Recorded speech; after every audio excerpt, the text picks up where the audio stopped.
கர்த்தருடைய பரிசுத்த நாமத்துக்கு மகிமை உண்டாவதாக. இன்றைக்கு கர்த்தர் உங்களுக்கு கொடுக்குற வார்த்தை என்ன தெரியுமா? ஆதியாகமம் 3வது அதிகாரம் அதனுடைய 9வது வசனம். அப்பொழுது தேவனாகிய கர்த்தர் ஆதாமை கூப்பிட்டு, நீ எங்கே இருக்கிறாய் என்றார். எனக்கு அன்பான தேவனுடைய பிள்ளைகளே, ஏசப்பா என்ன சொல்றாரு தெரியுமா?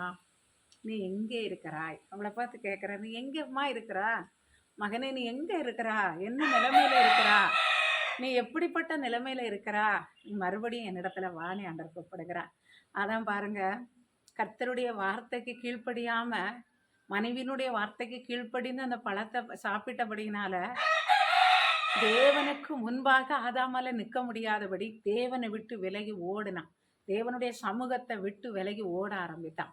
இன்னைக்கு ஒருவேளை நீங்களும் தேவனுடைய சத்தத்துக்கு செவி கொடுக்காம தேவனை விட்டு தூரமா இருக்கீங்களா?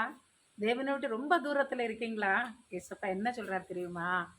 மறுபடியும் வாங்க, மறுபடியும் ஏசப்பாட்ட வாங்க, வந்து அவருடைய கல்வாரியை நோக்கி பாருங்க. கல்வாரி சிலுவையில உங்களுக்காக அடிக்கப்பட்ட ஆட்டுக்குட்டியானவர் எல்லா தவறுகளையும் குற்றங்களையும் பாவங்களையும் மன்னித்து மறுபடியும் அவரிடத்துல வருகிற உங்களை புறம்பே தள்ள மாட்டார்.